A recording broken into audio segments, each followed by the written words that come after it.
martes 5 de agosto de 1980 comenzó esta serie de asesinatos. Una seguidilla de crímenes que estremeció la ciudad de Viña del Mar, que durante cerca de un año y medio tuvo de cabeza a la policía. En lugares solitarios, delincuentes atacaban a parejas con la intención de robar, violar y asesinar. Durante un año y medio, la población de la Quinta Región vivió intranquila. Cada 3 meses se cernía sobre ellos la terrible incertidumbre de que apareciera nuevamente el llamado psicópata. En este lugar culmina la saga de crímenes seriales que partieron en el año 80 y terminaron el 1 de noviembre del año 1981. Acá fueron asesinados 2 jóvenes de 17 y 22 años. Fueron prácticamente ajusticiados. El doble homicidio ocurrió debajo del puente Capuchinos en Caleta Abarca. Las víctimas fueron identificadas como Jaime Ventura Córdoba y Roxana Venegas Reyes. El joven se levanta al observar que estaba siendo observado mientras tenían relaciones sexuales. Se levanta, encara a Sagreo, lo golpea con un puntapié de karate y Sagreo le dispara por la espalda. Acto seguido, a la niña la viola y la ejecuta estando de rodillas con un balazo en la región torácica cardíaca.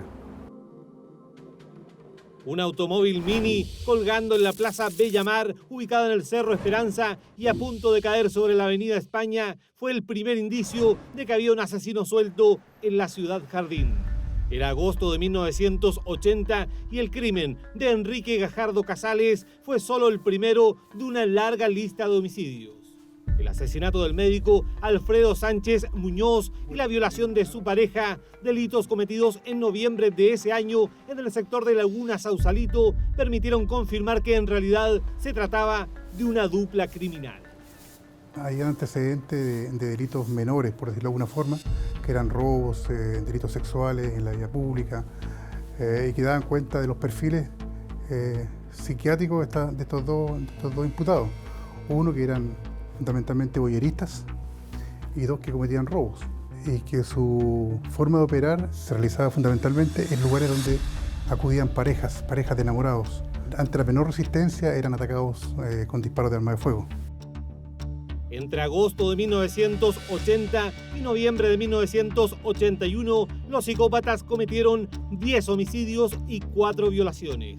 El primer detenido en la causa fue el conocido empresario viñamarino Luis Gubler.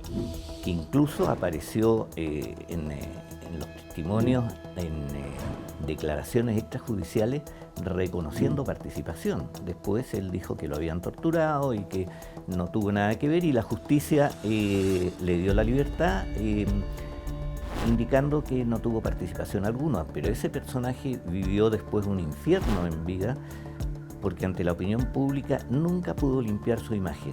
Finalmente, el OS7 de Carabineros identificó a los funcionarios Carlos Alberto Top Collins y Jorge José Sagredo Pizarro como los autores de los crímenes. De inmediato, Gubler fue liberado y absuelto de todo cargo. Eran funcionarios del Estado, eran carabineros. No fue fácil detectar quiénes eran.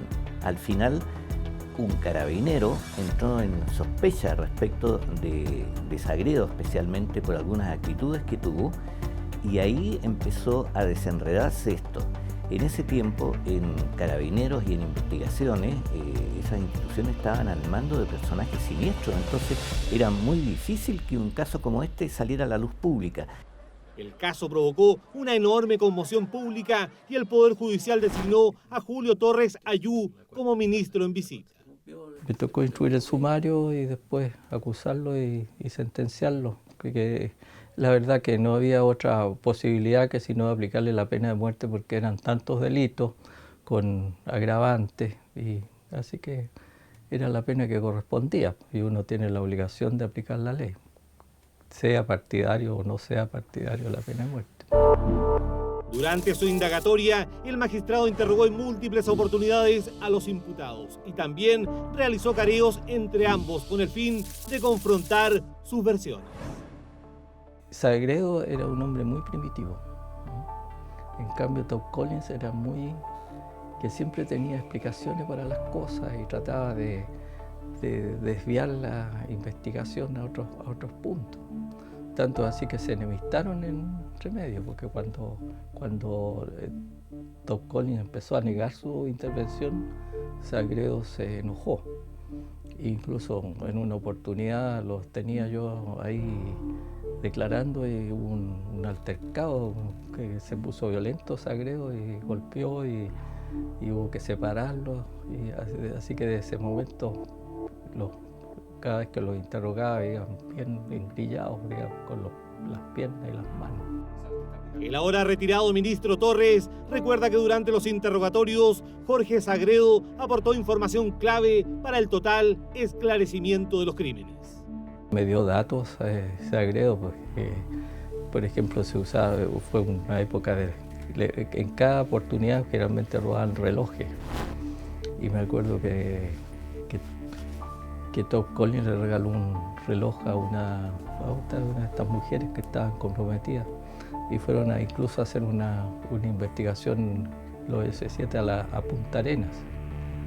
Y allá encontraron a una mujer con el reloj que según Sagredo pertenecía a una de las víctimas. Sus rasgos, sus perfiles criminales parten ya de su niñez. En el caso de Sagredo, ya en sexto básico había sido detectada una personalidad alterada, con rasgos de agresividad, de violencia, introvertido, y una serie de conductas que, imagínese usted, en sexto básico, el colegio le sugiere a sus padres que lo lleven al psiquiatra. Entonces, este fue un individuo que jamás debió haber ingresado a Carabineros. El expediente acumuló decenas de peritajes, testimonios y prueba documental. La sentencia del ministro Torres condenó a Sagredo Pizarro y Top Collins a la pena capital. El patíbulo de ejecución sería la antigua cárcel de Quillota, ubicada a un costado del edificio donde actualmente funciona el Poder Judicial. Este es el paredón de fusilamiento de los psicópatas de Viña del Mar. Es una pared de concreto, de muro, de ladrillo, que está a un costado de los tribunales de justicia y donde todavía se pueden ver algunos orificios que son compatibles con proyectiles. Comenzó la cuenta regresiva para los psicópatas de Viña del Mar. Aquí, en el antiguo presidio de Quillota, serán fusilados en la madrugada del martes Carlos Alberto Top Collins y Jorge Sagredo. Lo recuerdo como si fuera ayer. Los periodistas éramos más o menos 12 que estábamos acreditados de distintos medios. Nos pasaron a una sala de gendarmería y allí tuvimos que sacarnos todo nuestro vestuario y nos cacharon todo el cuerpo. Nos entregaron unos uniformes de gendarmería, unos buzos y unas parcas.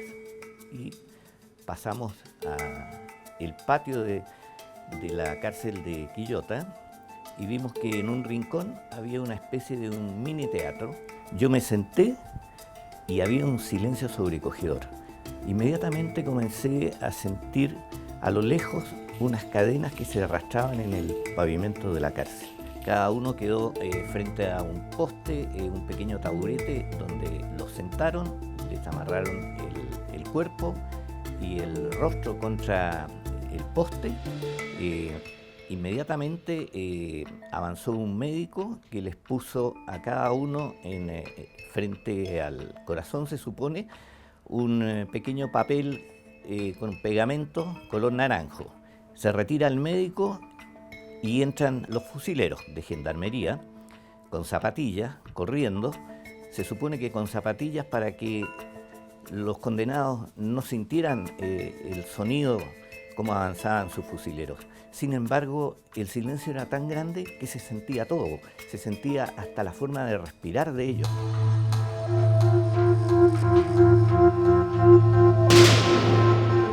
Salgo a la calle y está mi camarógrafo esperándome. Le digo, ¿a qué hora fue el fusilamiento? Me dijo, a las 5:52. Carlos Alberto Top Collins y Jorge Sagredo, los psicópatas de Viña del Mar. Los periodistas tenemos que ser testigos de las cosas para informarle a la gente. Pero cuando salí dije, ojalá Dios quiera que nunca me toque asumir una responsabilidad similar en otra oportunidad. Ojalá se suspenda la pena de muerte, porque no tiene ningún sentido. No por castigar, por quitarle la vida a un ser humano, tú vas a evitar que a futuro se cometan los mismos o peores delitos. Desde su entrada en vigencia a fines del siglo XIX, 58 personas fueron sentenciadas a pena de muerte por delitos como robo con homicidio, homicidio calificado y homicidio con violación. El último juez en aplicarla fue Julio Torres Ayú, en el caso de los psicópatas de Viña del Mar. Es fuerte, pero uno cuando asume como juez jura cumplir con la ley y la Constitución. Y si lo que correspondía era aplicar la pena de muerte, uno no puede abstenerse. Yo me asilaba en Santo Tomás de Aquino, que según él, en ciertos casos era aplicable la pena de muerte. La pena de muerte fue derogada en mayo del año 2001 y reemplazada por presidio perpetuo calificado, sanción que implica un mínimo de 40 años en la cárcel. Porque yo creo que había un consenso generalizado de que esta pena es la única pena que es considerada irrevocable. Y como seres humanos somos falibles, entonces la cantidad de casos documentados en la historia del mundo, de gente que ha sido ejecutada y luego se ha demostrado que era inocente, son muchísimos. La pena de muerte como máximo castigo corporal todavía se aplica en más de 50 países. Hay estudios en países que aplican con cierta regularidad la pena de muerte, como Estados Unidos, por ejemplo, en que se ha demostrado que la pena de muerte es además bastante discriminatoria y arbitraria. O sea, el sesgo de quienes son ejecutados, si uno ve los documentos, por ejemplo, hay un porcentaje muy superior de, por ejemplo, ejecutados de raza negra versus la raza blanca. Hace 35 años se aplicó por última vez. Pena de muerte que fue abolida para siempre del ordenamiento jurídico, cuando Chile se comprometió ante la comunidad internacional a nunca más ejecutar a un ciudadano independiente del delito que haya cometido.